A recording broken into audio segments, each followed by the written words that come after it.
Welcome to IT Essentials 8. In this chapter, we're diving into PC assembly, the nuts and bolts of putting a computer together. Whether you're new to this or just need a refresher, we'll cover the key steps and components to get you building with confidence. Let's get started.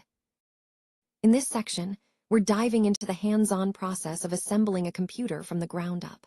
We'll start by defining important safety standards, both general and fire-related, to keep everything secure. Then, we'll connect the power supply and install the motherboard components. After that, we'll move on to adding internal drives and adapter cards.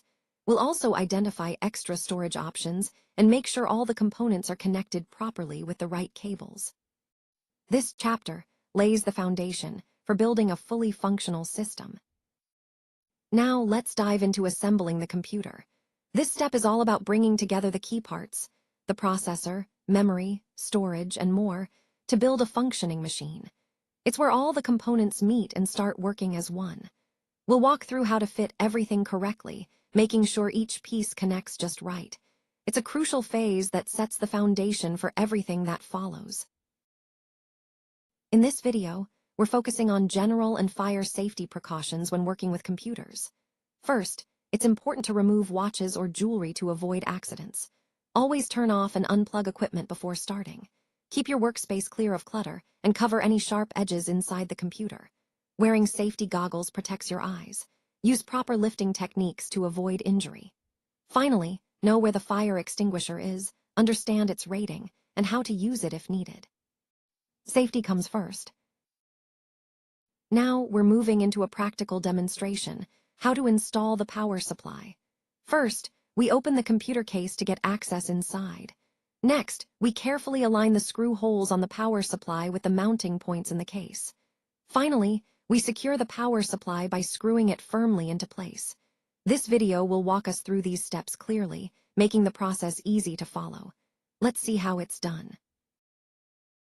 When building a computer, the motherboard and external components really set the tone for everything else, especially the case and power supply. The motherboard's form factor dictates the type of case you'll need, so size and shape have to line up perfectly. Then, there's airflow to consider. More components mean you'll want extra space for cooling. Power supply ratings and connections must match the motherboard, too. Beyond function, cases come in all sorts of designs, with status LEDs and vents that help keep things running smoothly. When setting up case fans, the goal is simple: bring cool air in and push hot air out. This airflow keeps your components running smoothly and prevents overheating. So, when you open the case and connect the power supply, make sure you've picked the right case and fans to support this airflow. It's all about balance: fresh air in, warm air out, to keep your system cool and efficient. Power supplies are the unsung heroes in any system. They take the AC power from the wall and turn it into the DC voltages our components need to run.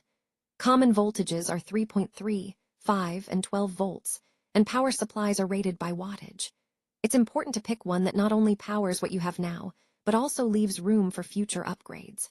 Otherwise, you might find yourself swapping it out sooner than you want. Next, we'll open the case and connect the power supply. In this lab, we're going to install a power supply inside a computer case. First, we'll open up the case to get access to the interior. Then, we'll carefully connect the power supply, making sure it's secure and properly linked to the components. This step is essential. Without a power supply, the computer can't run. By the end of this lab, you'll have hands-on experience with this crucial part of building or repairing a PC. Let's get started. Now we're moving into a hands-on demonstration, installing the CPU onto the motherboard. First, we align the CPU carefully with its slot. Then we press it down gently but firmly. Next, we lock it in place to secure the connection. After that, we apply thermal paste. This helps with heat transfer. Then, we install the heatsink, followed by securing it tightly. This step-by-step process is crucial for a stable and efficient build. Now we're moving into a hands-on demonstration, installing the RAM. First, you open the levers on the RAM slots. Then, you line up the RAM chip with the slot on the motherboard. Next, lower the chip carefully into place. Finally, press down firmly until it locks in securely.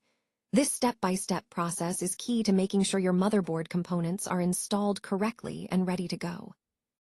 Now, we're moving into a hands-on demonstration, installing the motherboard. We start by aligning the motherboard in the right direction, making sure everything matches up. Next, we find and install the standoffs inside the computer case. These keep the motherboard elevated and safe.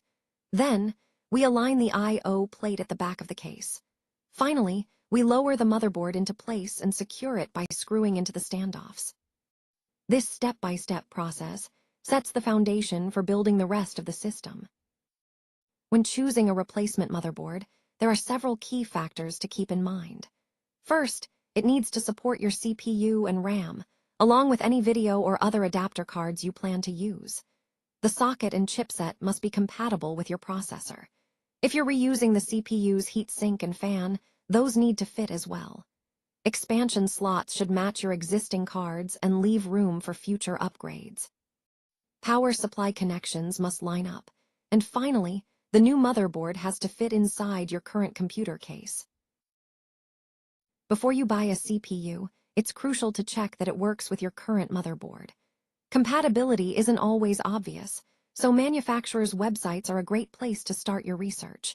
They'll have detailed info on which CPUs fit which sockets. Gigahertz, that's billions of cycles per second. But two main factors hold that speed back. First, transmission delay. Inside the chip, data has to travel through tiny wires and transistors, which takes time. Second, heat. Every time a transistor switches on or off, it generates heat. The faster the processor runs, the hotter it gets, and too much heat causes errors. Now, the frontside bus, or FSB, connects the CPU to other parts like memory and expansion cards. The hotter it carries data both ways and runs at a frequency measured in megahertz. Now, the frontside bus, the CPU speed, is a multiple of the FSB speed. For example, a 3200 MHz processor might have a 400 MHz FSB, meaning it runs 8 times faster than the bus. Finally, processors come as 32-bit or 64-bit, which affects how many instructions they can handle at once. This all shapes the control chip to help manage large amounts of RAM efficiently.